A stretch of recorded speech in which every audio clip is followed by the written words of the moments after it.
This information needs to be given at a younger and younger age, because I go into college and I speak to 18-year-olds and I tell them you can have $100,000, $250,000 in assets by the time you're 21. And I was like, listen, it's time for us to start planting the seeds like I do for my children.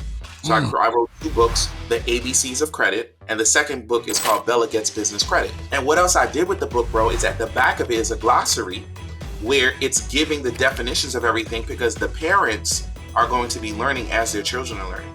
We're going to use these books to educate our kids, but also educate the people that are reading the books to our children.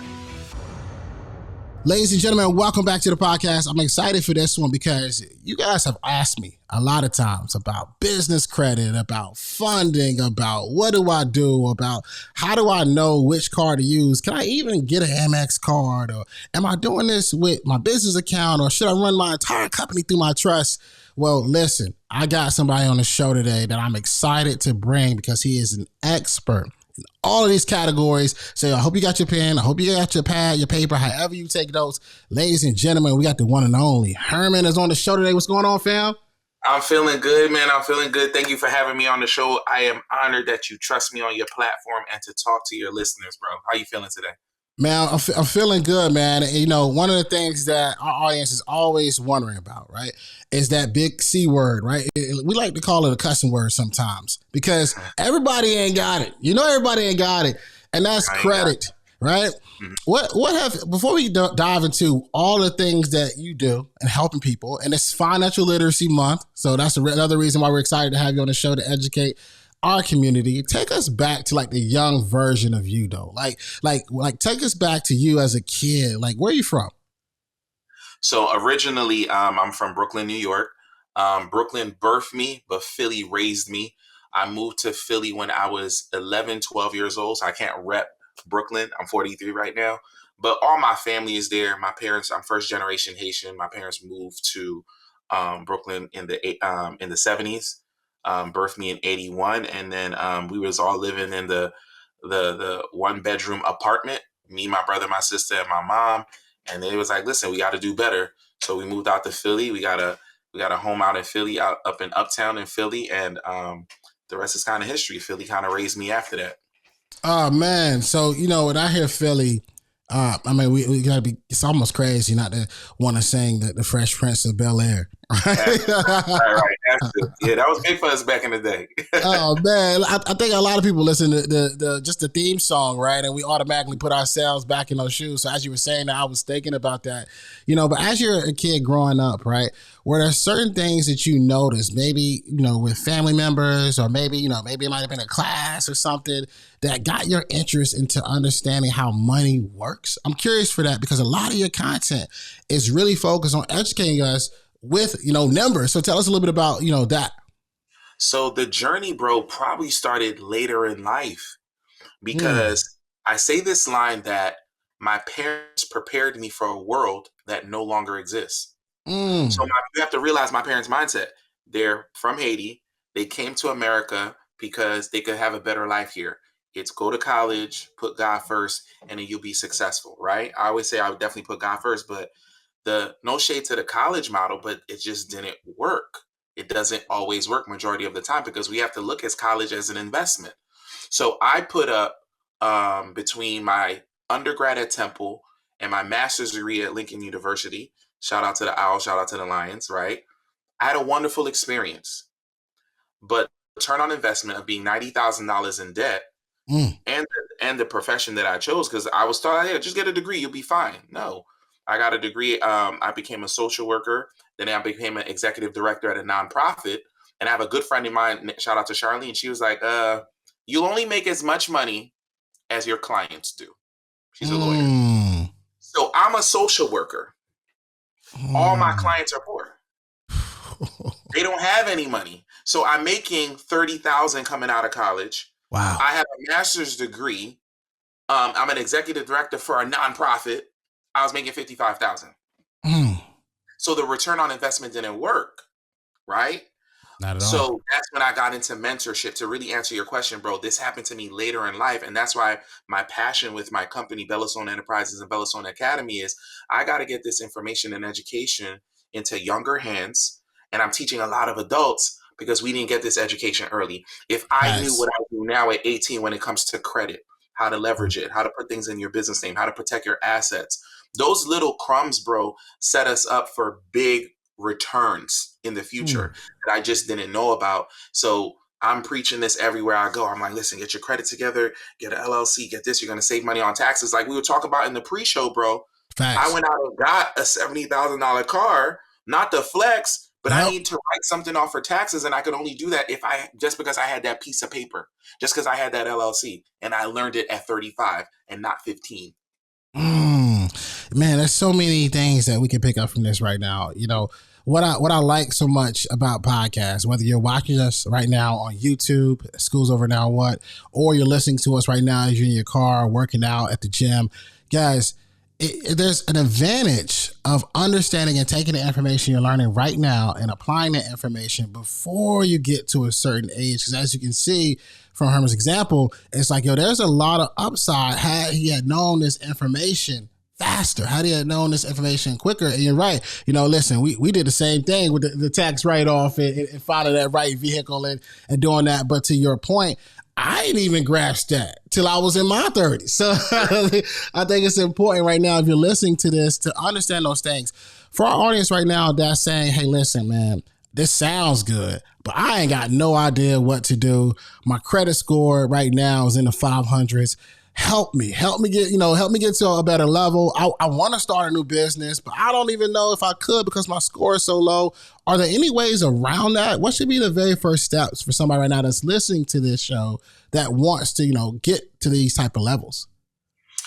Before I answer that question, I want to speak more to our population, our people, in regards to their fear of credit, their Mm, misunderstanding of credit, and how a lot of Instagram scammers, um, they've preyed on our people. They've preyed on people's hope. mm, And now they have literally set back a generation or two because I trusted somebody. They took my wow. money. It didn't work out, right? I do have a credit restoration company. I'm not going to say where we bat 100, but I run a business. Yep. Oh, we didn't fix your credit in 6 months like we said? Here's a refund. It's in our policy, it's in our terms and procedures because the stuff really does work. Now, to answer your question, hey, I have a 500 credit score.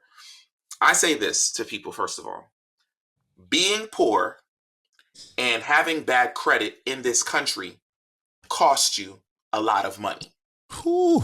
Say that right? again. Mm. Right? Being poor or having bad credit in this country costs you a lot of money. Bro, please allow me to expand because I got to give you two Benny, stories. you got to All do right. it. You got to do it. I went downtown South Philly, had to like run into like get something, bro. I double parked my car. When I mean, bro, I walked in, I picked up a piece of paper, like I had to pick up something, walk back out, my car was gone. Wow. PPA, they told my truck, it was gone.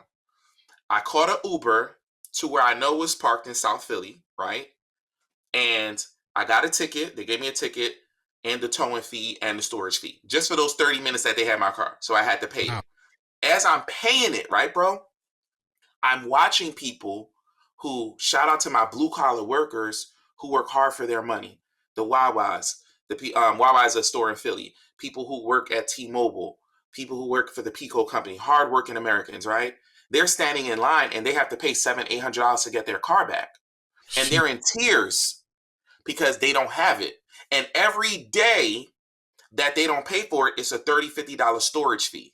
So it literally gets worse every day.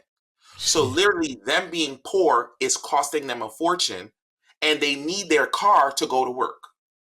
Mm. I just walked in there because I have a platinum or gold card with unlimited, with a no preset limit. I think my preset limit is like 300,000. Swipe, swipe, and I'm out of there. Whew.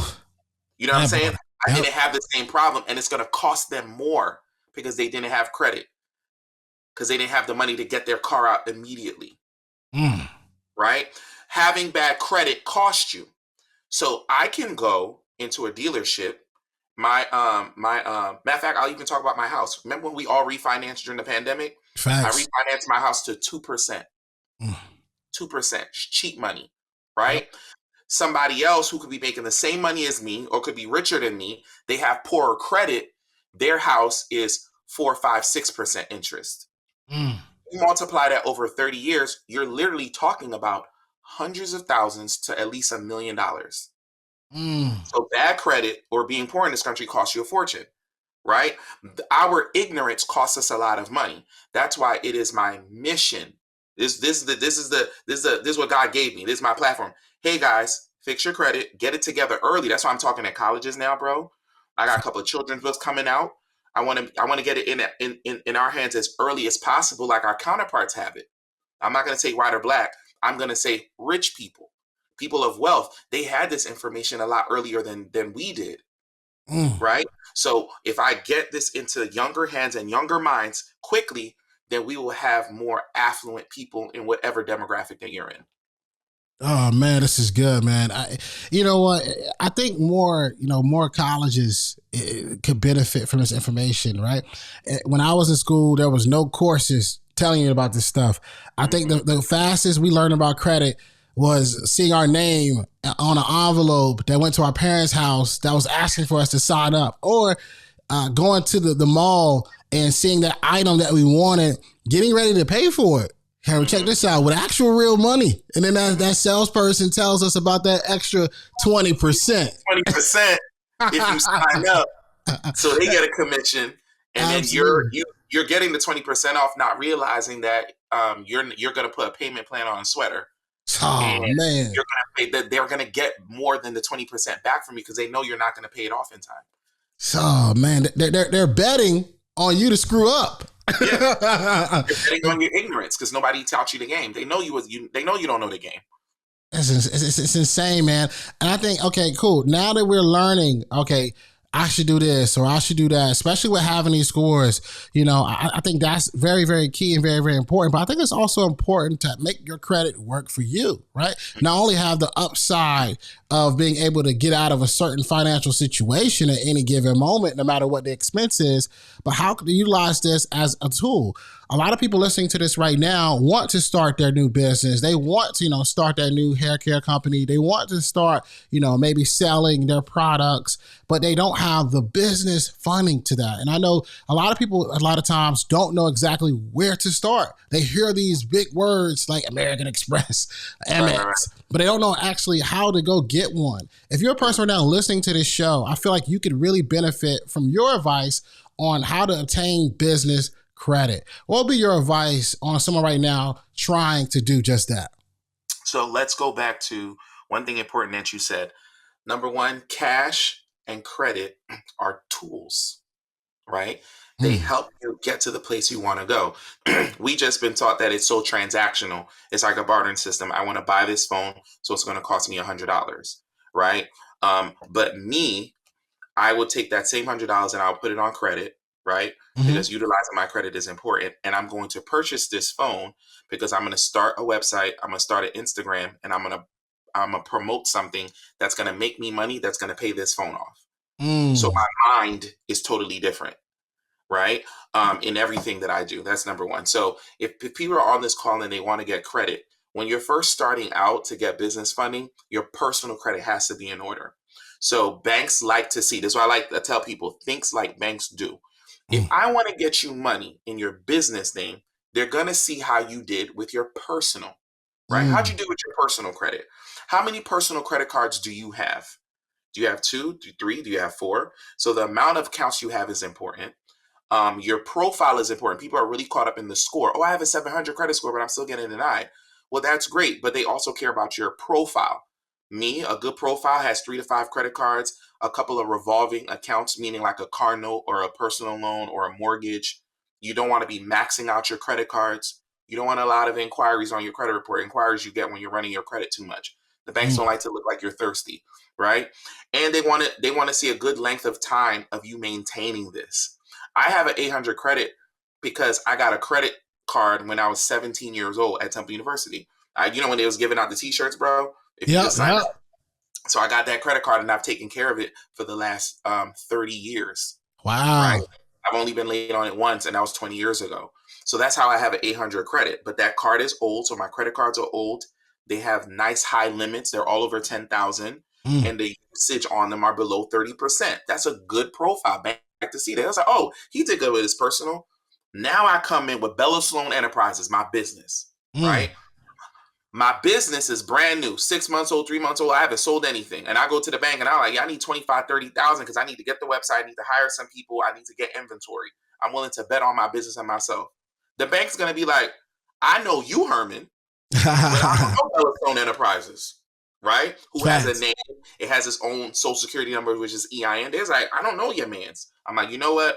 You don't know my man's. They don't make any money. Let me co-sign. Let me stamp my Mm. man's. This is what the personal guarantee is. So they're gonna be like, all right, Herm, you got 2, 3 credit cards. You're taking care of the money. All right, bet. We're gonna give you 2 to 5 times what you've done on your personal for the business. Sheesh. So that's why you see people start off with credit cards, 20, 30, $40,000 on the business side, because banks understand that this is not a credit card for Black Friday, right? To Mm. buy, they know you need to buy equipment for your business. So Facts. they're gonna start you off with a higher limit because I gotta buy.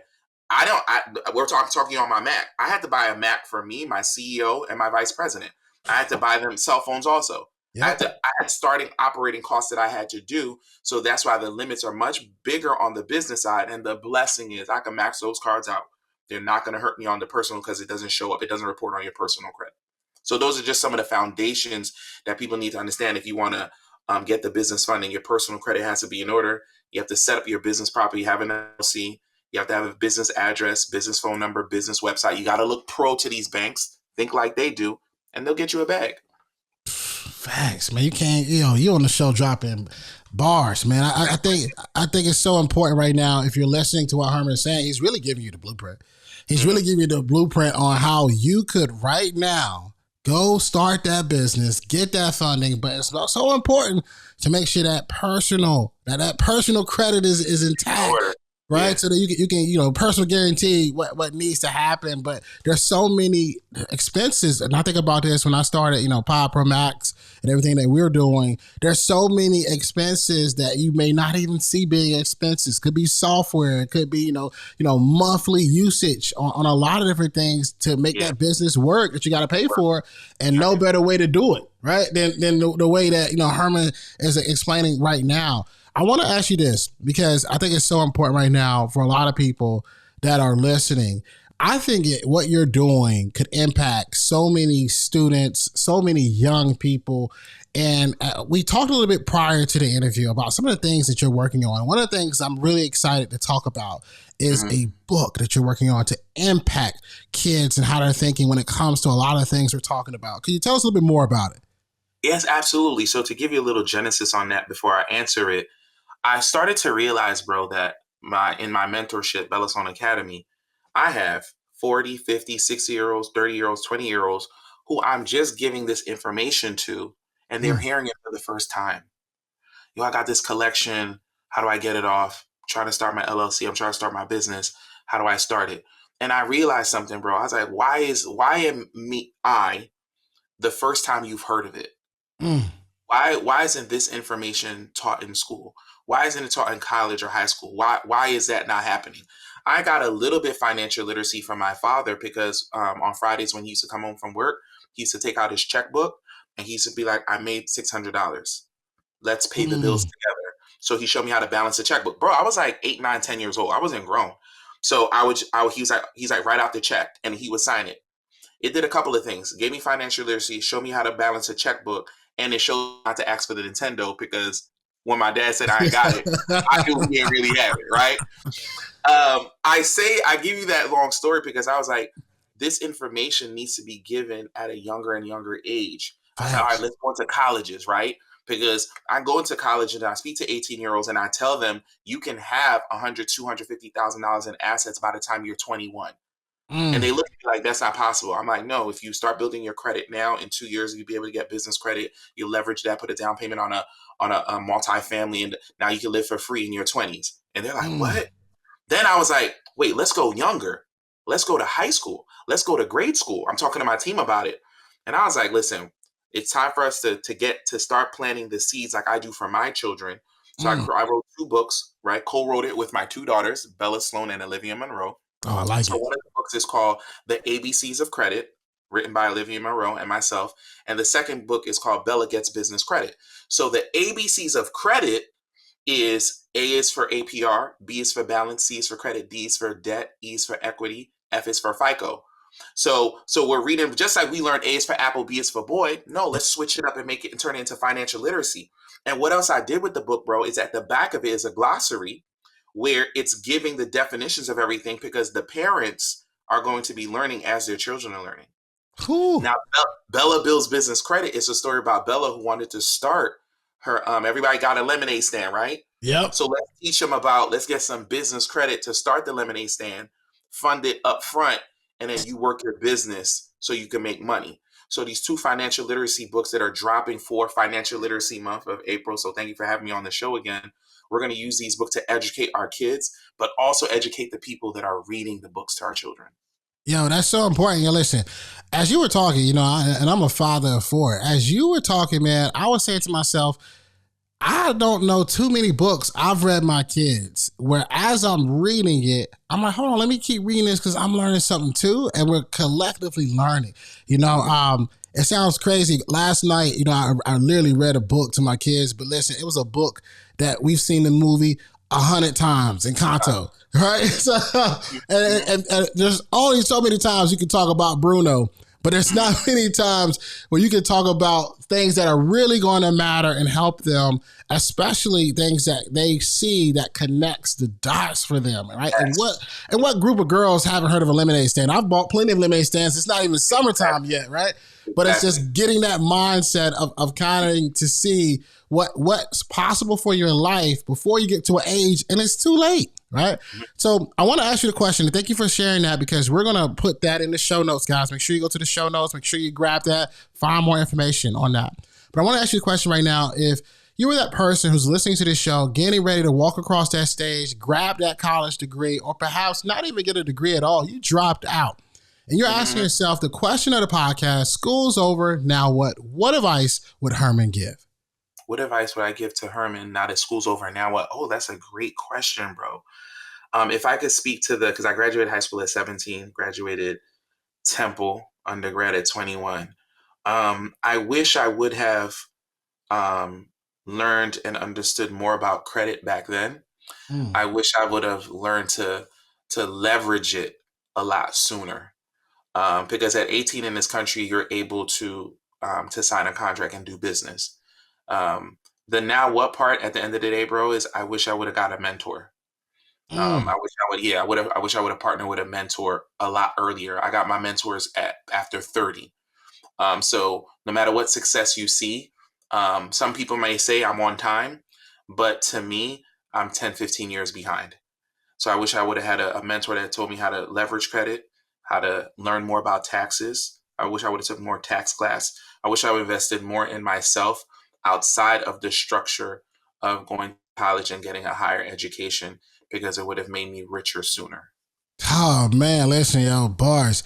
I think there's a level of wisdom that we gain from knowledge from people who shared their experiences in life before we even get to that timeline. And I appreciate you for sharing that. I appreciate you for being on the podcast, absolutely crushing it, teaching us business credit, teaching us things that help us increase our own revenue. And thank you for being on the show. But right now, more people want to know more about you. So can you give us all of your information and where we can best find you? Absolutely. So again, Herman Dolce Jr. All my social media handles are Haitian, HAITIAN _CEO on Twitter, on Instagram, on TikTok.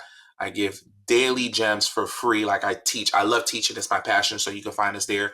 And if you want more information about anything we discuss on today's amazing podcast, you can email my team at info@bellasloanenterprises.com. Herman, man, appreciate you for being on the show, man. Absolutely crushed it. And for those of you that have been listening, I want you to always remember, dream it, believe it, go out and get it. We'll see you next week. Yo, what you think? I hope you enjoyed today's episode. I want to know what you learned. So if you wouldn't mind, would you take a screenshot of you listening to the podcast on your phone right now? Upload to your Instagram stories, tag me at Shawn Anthony _, and then let me know in that Instagram story what is one thing that you learned. I love hearing from you, my listeners, thought leaders, former or current students all around the world. Let me know, and while you're doing this, go inside the podcast app, subscribe, leave a 5-star review, and a 5-star rating. Again, this helps us reach more people. And if you want to be a part of this mission, helping us change the world one person at a time, it makes a massive difference by you leaving a review. Thanks so much. I'll see you next week. And remember, dream it, believe it, go out and get it.